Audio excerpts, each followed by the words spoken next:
I'm Pat Gallen. Welcome to a Gallen of Questions Podcast. Today we have a very special guest. He's a Camden, New Jersey native, started Haddon Heights High School, went to Temple, became the 13th pick in the 2017 draft, 14 sacks this season, third most in the NFL going into Week 16, and he became the first player in NFL history to have 10 or more sacks 3 straight years with 3 different teams. We're happy he's back in Philly. Haason Reddick joins us here on a Gallen of Questions. Haason, thanks, man. It's good to see you. No problem, man. You know, it's always a pleasure, man, when we get to talking and we did this way back when, right before you went into the draft. That was man, time flies, doesn't it, man? Oh man, so fast, so fast. Seemed like it was just yesterday. A couple years ago. But what you talk about, 5-6 years ago? 2017, man. Yeah, but you're back home. We're all happy to have you back here. Whenever I have someone on the podcast, I like to ask them about their journey, and yours is an interesting one. You went to Haddon Heights High School. Played running back, right? I played running back. I played a lot of positions. Yeah. But you weren't like your normal prototypical pass rusher coming out of high school going to Temple, right? I never played on the line. I didn't play on the line until I got to Temple. I never played defensive line. I played running back, wide receiver. I played on the defensive side of the ball, corner and safety.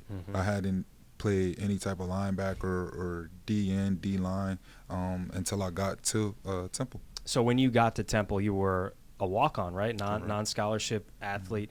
What was that like for you in that position? Because I'm guessing you're thinking, like, when you're in high school, you're a pretty good player going to a D1 program. But when you're a walk-on, how different is that than being a scholarship athlete? It's very different, because walk-ons, their opportunities and chances to show what they can do is very limited. So for me, it was about when I got the opportunity, when I got the chances, making sure I didn't waste any of them. Always making sure that I displayed my full talent to let the players and the coaches know, like, hey, I ain't on scholarship. I know you guys ain't come looking for me, but man, I play football and I'm pretty good at it. When you started at Temple, I guess everybody, when you played at D1 school, maybe you have it in the back of your mind, like, okay, the NFL it's a possibility, right? But when you were there, was there a time when it sort of clicked for you, where you're like, I really do have an opportunity to go to that next level? I would say my last year. My junior year, I kind of saw it. That's when I started really, making a name for myself. Well, my senior year is when it just, it all clicked, it all came together, and it took off for me. Speaking of, making the best of every opportunity during the season, ended up going on the Senior Bowl, making the best out of that, invited to Combine, making the best out of that. So, man, just continue to try to ascend. That's what I thought was so cool about your story, is just because, as a walk-on, you're probably just hoping as a freshman, sophomore, like, I want to get playing time and show people that I can play. And then the progression was just incredible, leaps and bounds, and then you become a first-round pick. There aren't many people that can say that they have that kind of story. Right. And, for me, man, it was always about just, I take this quote with me everywhere.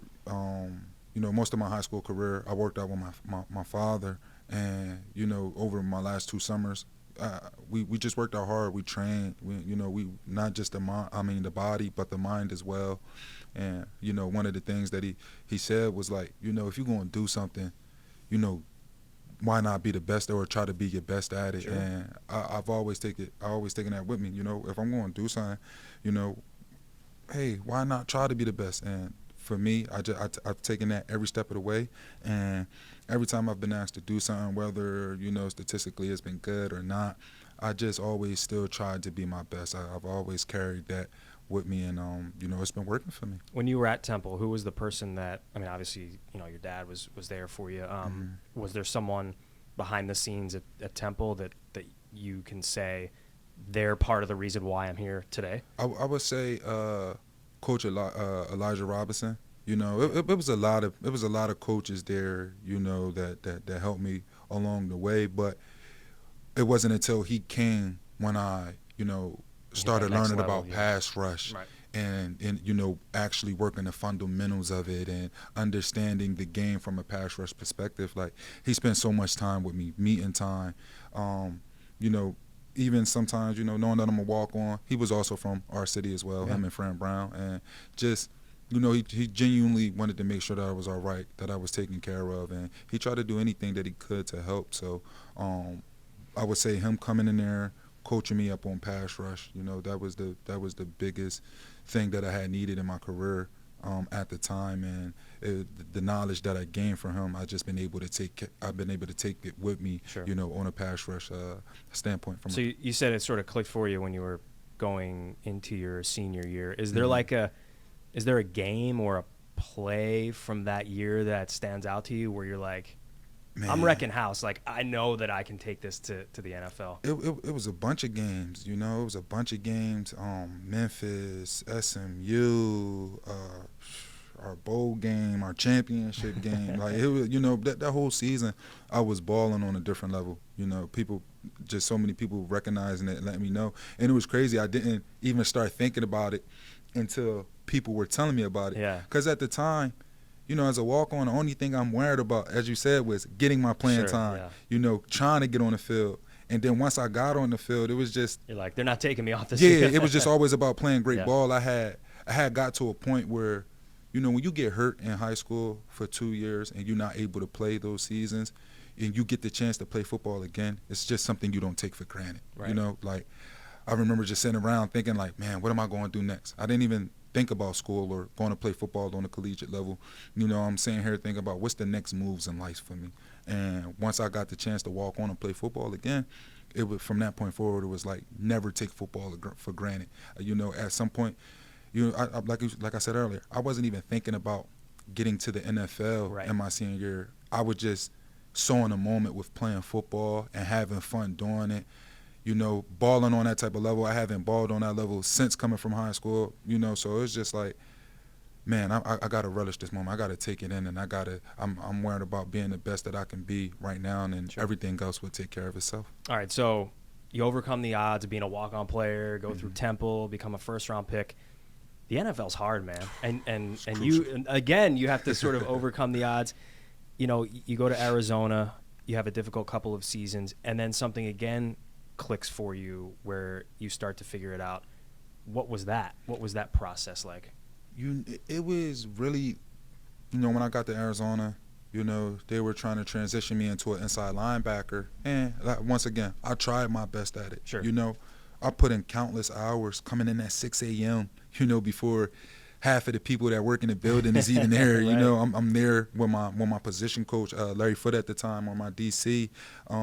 You know, and I'm putting in extra 2 hours worth of studying time, you know, just because I'm trying to learn a position and get it. But, you know, my last year there, went to the coaching staff and talked to him. I'm just like, hey, you know, put me back on the edge. I figured at that point, I'm thinking this might be my last year in the league because I hadn't lived up to that first-round draft pick status. Sure. I haven't, you know, statistically or, you know, I hadn't, from the analysis standpoint, I hadn't played, you know, as a top-tier linebacker. I don't even think they had me in the top 50 of his linebackers. So that just not feel natural to you? It wasn't that. Man, people don't understand. Playing inside linebacker is hard. You, like, inside linebacker, you really have to be you have to be the smartest guy on the defense. You have to be the smartest guy on the field because you have to know what your D linemen are doing. Mm-hmm. You have to communicate with your safeties, your DBs. You got to understand what everybody around you is doing. He's essentially the quarterback of the defense, right? Exactly. So, you know, it was hard, you know, trying to communicate with the line, communicate with the safeties, trying to remember what my job is while calling the huddle, calling the plays. So it was a lot, and it's something that, you know, it's time on task. That is something you can't just do it at the highest level. Right. That's something you have to be doing. You have to be doing that when you're playing in little league, high school. Sure. You have to be doing it your whole time. So. And you see with, like, you know, your teammate T.J. Edwards, who's sort of the quarterback of the defense, but he had done that at Wisconsin 4 years. He was the quarterback there. So, yeah, I can see that, and you just seem so much more comfortable as an outside edge rusher. So, midway through the third year in Arizona, sort of? After my third year. I'm going into my fourth year. Going into your fourth year is when it sort of clicked, and they just said, That's when I just asked them. Let them eat. Look, I'm like, listen, put me back on the edge. You know, whatever happened. At this point, they had declined my 5th-year option. So I'm like, put me back on the edge. You know, whatever happens, happen. You know, and I'm looking at it. If this is going to be my last year in the league, I'm going to go out. You know, I'm going to go out the way I wanted to. Sure. You know, and it just so happened, man. I worked hard that year. You know, my spirits was back. I'm high. My confidence is back. I'm back to doing something that I did all throughout college. And you know, just every year I just, you know, kept ascending up and up and up and getting better at it. And you know, like you said, it's comfortable. It's comfortable for me, and I can let my instincts, my talent, my natural ability take over in this position. So 4th year, things go well for you in Arizona. You go to Carolina, 1-year deal there, another good year, and then free agency happens.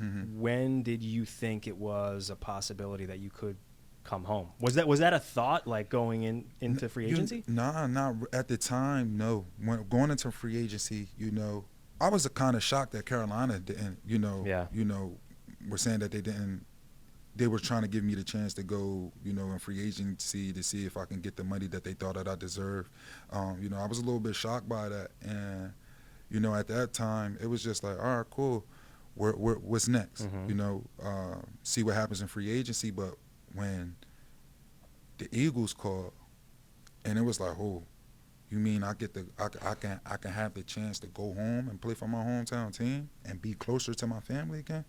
I mean, it was a no-brainer. You know, at that point, I was kind of telling my agent, like, man, you know, get it done. You know, try to do whatever you can. Sure. It'd be, you know, I done spent 5 years away from home now. And at this point, my mom had moved back and everything like that. My siblings is all here, and I'm like, you know what? Get it done. You know, it's a dream. I always wanted to play for the Eagles, and now that I have the chance, it's a real opportunity. Sure. You know, hey, it was a no-brainer. So you're back home, huge year you're having, first year back in Philly. But you mentioned families here, siblings are here.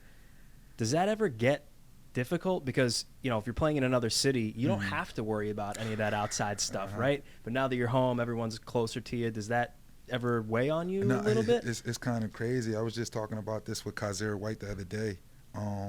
You know how he was asking me how does it feel, you know, and I'm because he's another Jersey guy as well, and he's closer home, and I was just like, you know, I think this had to happen this way, because being away, it gave me the knowledge on how to deal with family members.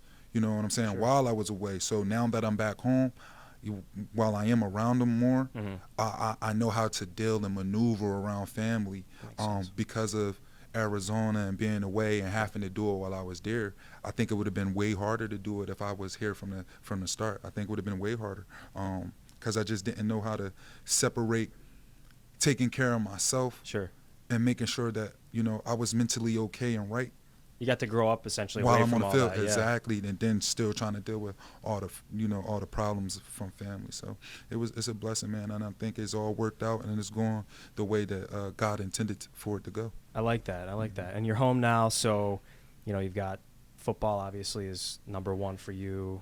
We're deep into the season, but outside of football, you got some stuff going on as well. And I see you brought some for us. Man, I appreciate it. R7 Energy. And, you know, we always talk about athletes looking for things to do outside of the game. Why this? And why now?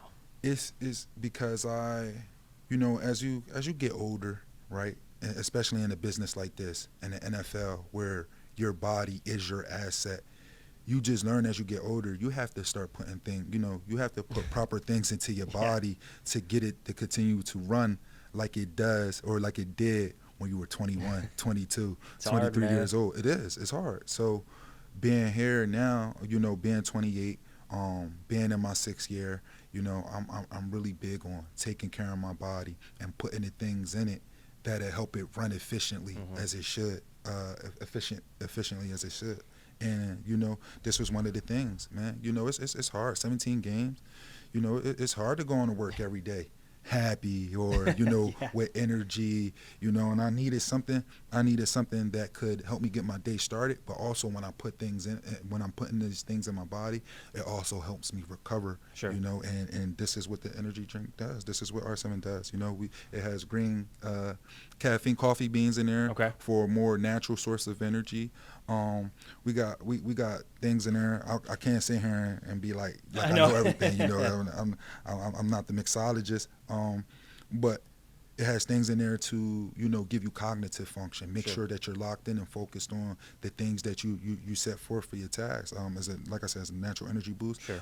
It's something that you could take before you work out. Something that you could take when you're going to work. It's something that you can take afterwards. Something to help your body recover and get ready for the next day.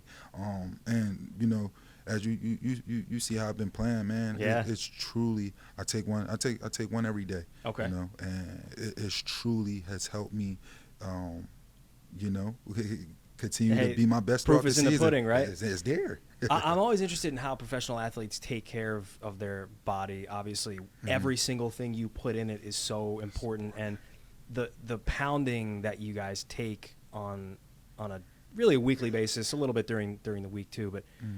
What do you do to make sure you feel at your best? Do you have I'm sure by now in your sixth season you have a set routine that you feel pretty confident in, but are we talking are you doing ice bath? Are you doing sauna? Man. What goes into all that? Everything, man. Day after the game, I get myself a massage. Okay.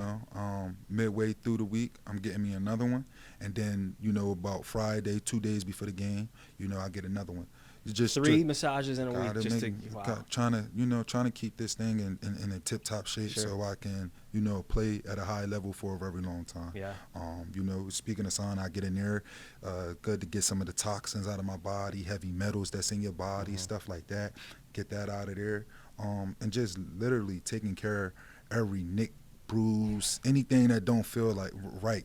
Instead of trying to push it through, hey man, go get in the training room, go get this looked at, go get something done for because in this profession, my body is everything. Sure. It's the money maker at the end of the day, and if I don't take care of it, it won't take care of me. No doubt about that. And it's just the average fan looks at a player and they're like, just go out there and do your job, right? But the amount of work that it takes behind the scenes just to get ready for Sunday is incredible. And that's why you're 28, but BG and Fletch that have been doing this for so long, how important it is to make sure that routine is on point just to be able to get out there on Sunday. It's incredible. And you said man, but Fletch, he's a guy, man. He's me and Fletch. We're in the massage room at the same time. You know what I'm saying? We got multiple massage therapists. Yeah. Thank you to Mr. Lurie for that. But we're in there at the same time. I'm in there. I see we always in there. Constantly trying to keep our bodies in tip-top form, and people don't understand. Like you said, people don't understand that. It's a lot to go into being a professional. This thing ain't all. It ain't everything everybody think it's cracked up to be. It hurts. It's some glory in it, but man, it's crazy. But at the end of the day, it's what we signed up for. Sure. And the people that do the best at it, you can tell. The guys that perform the best, and that they're able to perform so long, like Fletch, like BGs, like the BGs. You can tell that these are the guys that are they're doing it the right way, taking care of the body, watching the things. Even talking to BG when I came back, him having a chef, the stuff, the stuff that he's talking about as far as what he puts in his body and stuff like that. Just learning from older guys. I'm trying to get to that point. Yeah. When I'm his age, balling still, getting 9 when sacks. You're at his advanced age, his old age. I'm trying. I want to be there. So still, in this thing, I'm still learning. Still gathering information from these guys. Whatever you're doing, man, it's working. 14 sacks. You guys are on the cusp of getting the number 1 seed in the NFC. How much fun has it been? It's always more fun when you win, right? You guys are 13-2, tough loss to Dallas Christmas Eve, but that happens, right? It's you can't win them all. But how much fun are you guys having as a unit? It kind of, we can see it on the field, but when you're in it, for you guys, how cool is this? Man, it's amazing to see how much fun and how connected this team is in such a short period of time. You talk about all the pieces that we added in the off season, during the season. Man, just the character of the team right now. It's just it's crazy, man. We're out there, we're balling, we're all enjoying it, we're having fun together, and I think that's what's carried us so far. You've been around too. Like, how rare is that everyone connects on that level? It's rare. You to see this amount of guys have this much success. To see the success as a team, it literally comes from caring for one another. I don't think you could get to that unless everybody is really bought into the same goal. 14 sacks. That doesn't happen without having really good players alongside you. You're obviously playing at a high level. As a defense, from the outsider's perspective, and as a media guy, we always look for things that are wrong, right? Like we're trying to pinpoint things that you think could be better from an outsider's perspective.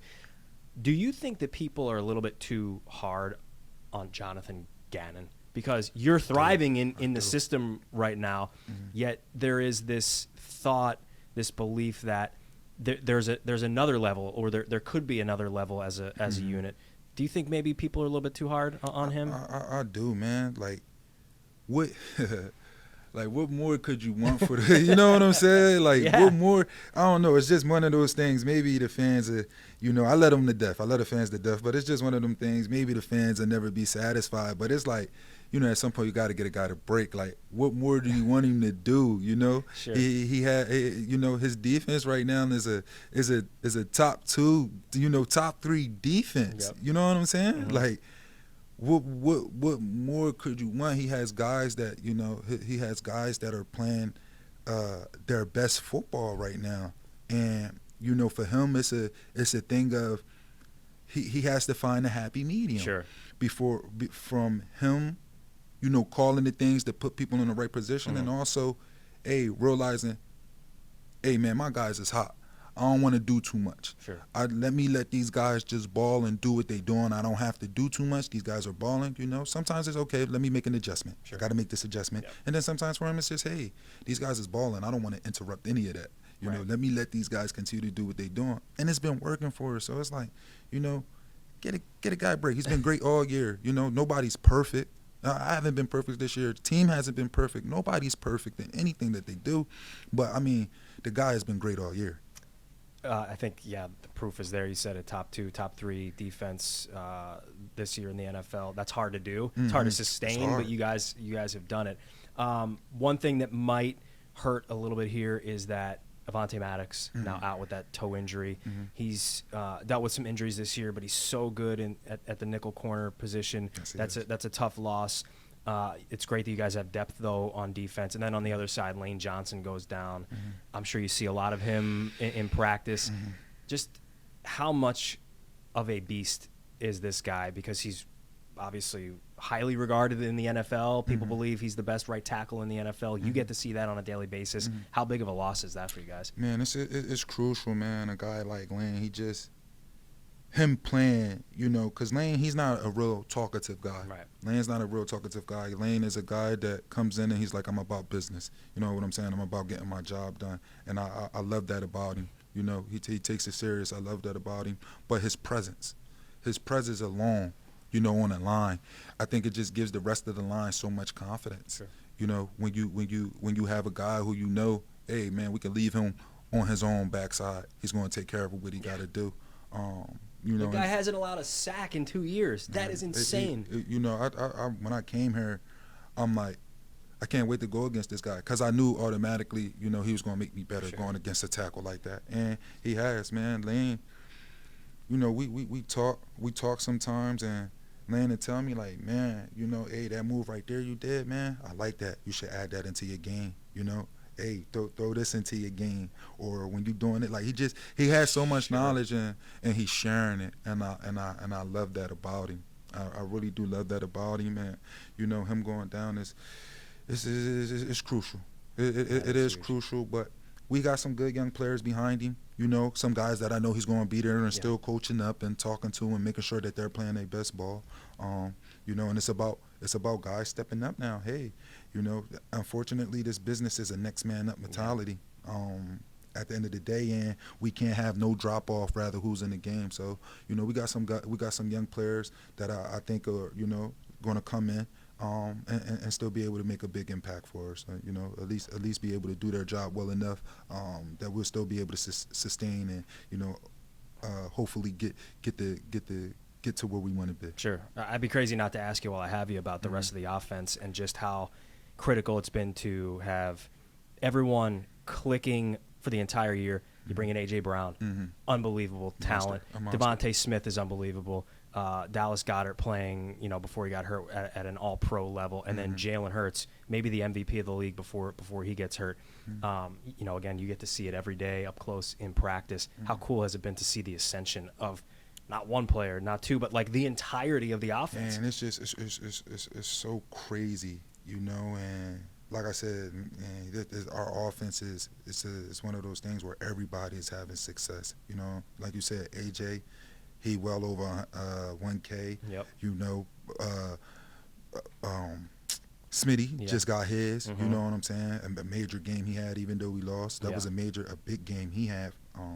You know, Miles 1K rushing. So it's just like, you know, and then like you said, Hurts, man, the composure, the ability to be calm the way he is, man. He's owning everything, you know, and it really, not just because he's the QB, but the way that he approaches the offense. It really starts with him, and it's one of those things, man. Everybody's eating. It's fun to watch the offense, even when things go wrong. You don't never see anybody complain because we know with our offense, we still have a chance. You know, if the defense, we could stop and get these guys the ball back, we know that we have a chance. Sure. So, you know, even the Dallas game, it didn't end up the way we wanted to, but we know, like, okay, we still fought hard. Right. Even with everything that went wrong, we still have a chance. And it's just one of those things we're going to learn from it, keep going. But offense, man, balling.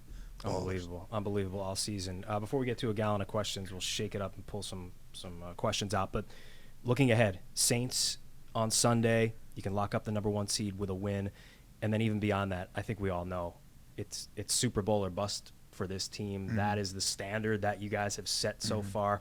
What's it going to take to get there?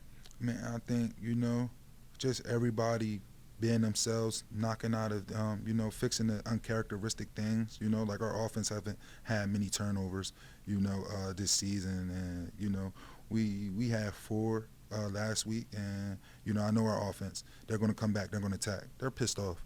You know, that's not them. That's not what they put on film all year. So I know they're going to come back and correct that. And from a defensive standpoint, you know, we did some things that's uncharacteristic. But we just got to continue to bring everybody along and, you know, get back to doing what we're doing, which is focusing on the small things. There's always the little details that separate winning and losing in this league. And as long as we get back to that, you know, it sounds cliche, but, man, Fletch, Hurts, they've been saying it all, you know, they've been saying it all year. Just check your box. Don't worry about what the next guy is doing. Make sure that you're doing your job. And then, you know, we have 11 people on the field that's doing that, trusting that somebody else is going to do their job, and you're not worrying about that, and you making sure that you get done what you need to get done. We're going to be all right, you know. So I think, you know, we've been winning a lot this year. Sometimes you get complacent. Sometimes It's human nature, right? It's human nature. You know, we're not above that standard. You know, as elite of athletes we might be, we're not above that standard. We're still human. So, you know, you get complacent a little bit. And, you know, that loss in Washington, the way we approached that, the way we responded from that and came back, you know, it's going to be the same thing about this Dallas game.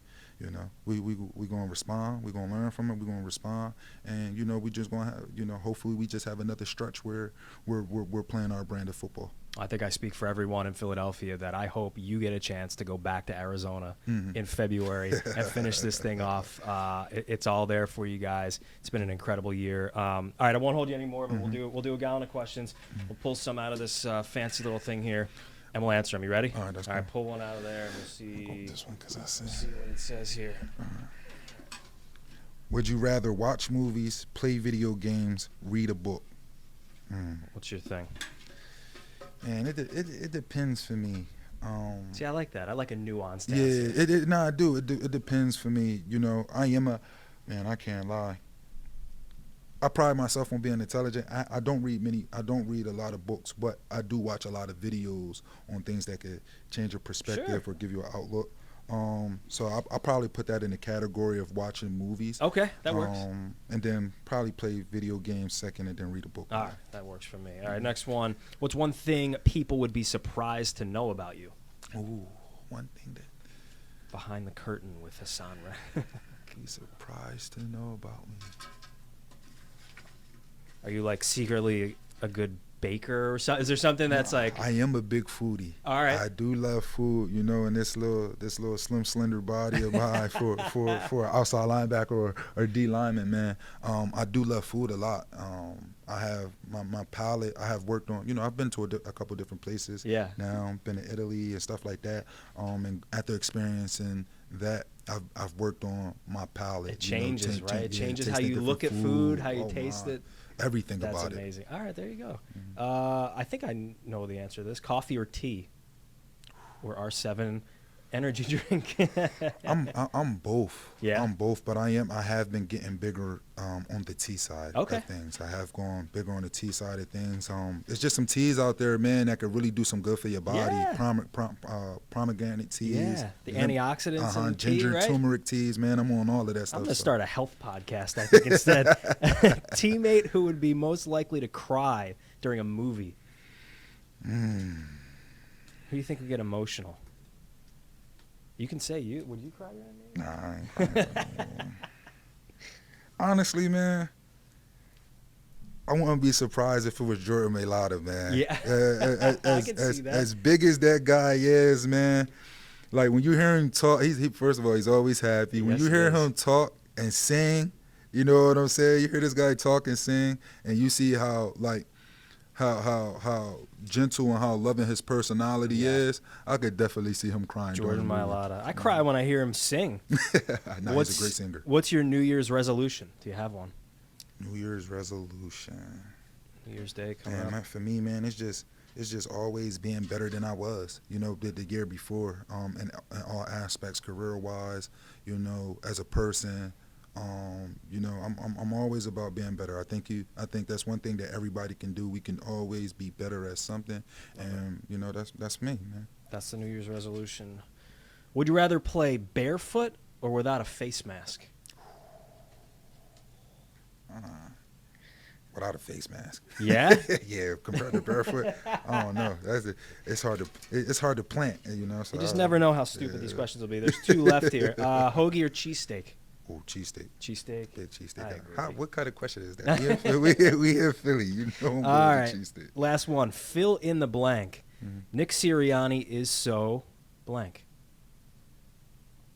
Man, Nick Sirianni, Sirianni man. is so... he's so cool, man. I like that. And I say that in an aspect of many things, but coming here, being around Nick, seeing the messages he gives to the team, the way he condones himself, and the way that he talks about, you know, family, togetherness, seeing how he is, man, it is great, you know. Even seeing the little things that he talks about, ball security, you know, things from a defensive standpoint, man, he's been great, man, and he's cool. Everything he approaches, he comes in so youthful with a lot of energy. I love it. Man, I love the guy. I love Nick, man, because the character that he brings as a head coach, you know, it's never about, you know, even when things go wrong and you look at Nick, man, Nick ain't never complaining. He never complaining. I like it. Nick ain't never coming down. He ain't never putting nobody out there, you know, saying, oh, this person should have did this, that, and the third. There's He no ain't doubt. never doing it. He come on that sideline, and Nick is always, come on, let's go. I like You know, it. we ain't paying our best, let's go. So I love that about him. All right, fill in the blank. Brandon Graham is the blank. Man, Ultimate Eagle, man. That's BG, man. That's You know, perfect. 13 years. Look at him. You know, he happy. He still loving what he do. Yeah. Still love being here.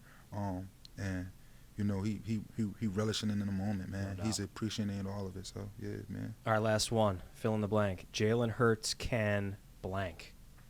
Jalen Hurts can. Jalen Hurts can what? Man, I think Jalen Hurts can be as great as he wants to be. I said it earlier. You know, the way that I remember playing against this guy. before I came here the last 2 years, and to actually be on the team and see his growth. Yeah. I watched him on film, but to be here this year and see firsthand his growth and what he's doing and how he's approaching everything, man, I think Jalen can be as great as he takes himself, and I know that he hasn't hit his ceiling. I know there's more greatness out there for him. He's truly one of the players that I've been most appreciative to be able to watch. Because he's a young guy. We're with you. Yeah, no, he's a young guy, but the way he carries himself, he carries himself like he's a 10-year vet in the league, man. So, like I said, I think Jalen can be as great as he wants to be. Haason Reddick, we appreciate the time. Thank you so much. Looking forward to the stretch run and the playoffs. Keep doing what you're doing, man, and congratulations on all the success. Hey, and welcome back. Nah, man, listen, it's major love to be back, Pat. You know that, man. Appreciate you for having me on. Of course, man. As I said earlier, man, it's always fun when we get to do things like this. So, man, I appreciate you. Let's do it again me. soon, my friend. Yes, please. Thank you, sir. Yes, sir.